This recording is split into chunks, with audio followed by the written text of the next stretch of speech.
On September 12, 2025, in a crowded amphitheater at Utah Valley University, thousands of people gathered to hear one of America's most controversial conservative voices, Charlie Kirk.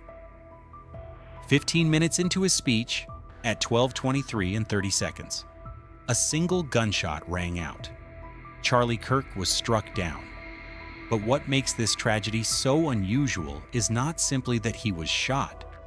It is how the bullet behaved. A high-powered round, fired from a World War II rifle, should have torn through his body. Yet it did not. Instead, the bullet lodged just beneath his skin. This is the story of the miraculous no-exit wound. At exactly 12:22 and 38 seconds, less than a minute before the shot, Kirk's official TikTok account posted a video. He appeared upbeat, smiling as he welcomed the crowd. "Get comfortable," he said. "Bring the best libraries that Utah has to offer." An estimated 3,000 people were there, but by the time the clock struck 12:23, chaos unfolded. Andrew Colvett, the executive producer of The Charlie Kirk Show, later revealed that Kirk's surgeon described the wound as an absolute miracle. The bullet was found lodged beneath the skin. It had not exited. Had it passed through, dozens standing behind him might have been struck. Fox News framed it as divine intervention. But is that explanation enough? Video and still images of the event reveal something strange. At the exact moment Kirk was shot, no one was directly behind him. The backdrop was empty. Two camera operators positioned in front of Kirk were filming the event for social media. Behind him, no audience members stood. Was this purely for production clarity?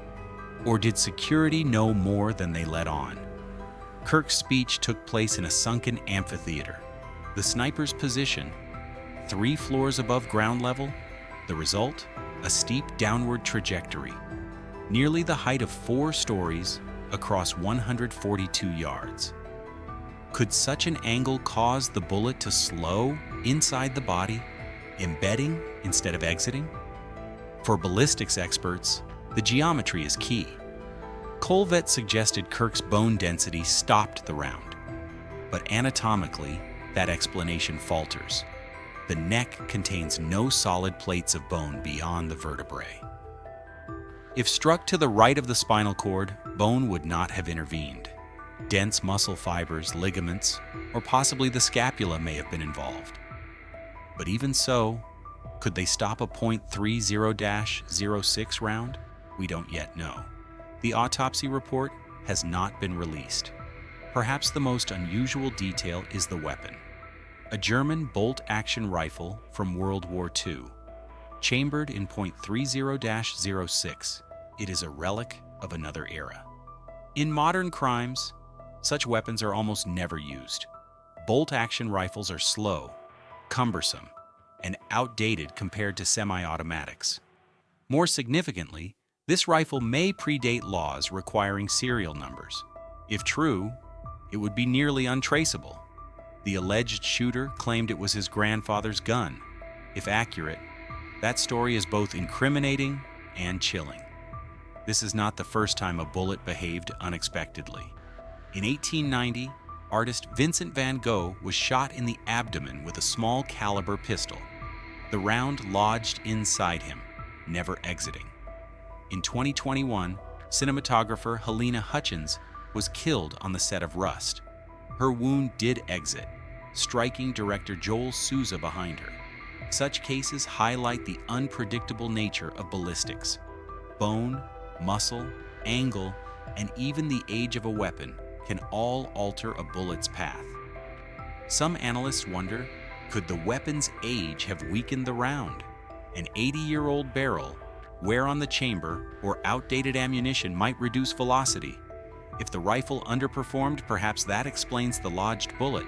But even reduced, a .30-06 round is devastating, which makes the no-exit wound all the more puzzling. Many assumed the precision of the shot meant a trained assassin, but Charles Stevenson, a former FBI SWAT firearms instructor, disagrees. It was a simple shot, he said. Even a novice could have made it. So, was it an expert? Or an amateur with luck? Or perhaps with inside knowledge of Kirk's positioning? Why was no one behind Kirk? Why were cameras positioned in such a way that cleared the backdrop? Was this standard media practice, or did security anticipate a threat? If so, why wasn't Kirk better protected? The empty space behind him raises more questions than it answers. After months of speculation, 3 questions remain unresolved. Why didn't the bullet exit? Was it the steep angle, bone deflection, or a weakened round? Why was an antique rifle used? Was it chosen for symbolism, untraceability, or simply convenience? Did the shooter require special skill? Experts say no, but the shot's precision fuels conspiracy theories. Kirk's death is not just about one man. It's about vulnerabilities at public events. It's about how old weapons can still kill in modern times. It's about how a single bullet can spark an endless web of questions.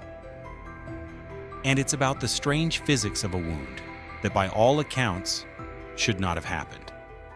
Charlie Kirk once spoke of ideas outlasting individuals. Yet in death, it is the unanswered questions about his final moments that endure. A downward shot, a bullet that never exited, an ancient weapon with no serial number, and an audience that somehow remained untouched. Coincidence, miracle, or something darker? For now, we can only speculate. But one fact is undeniable. This was no ordinary gunshot. It was the bullet that never exited. What do you think happened?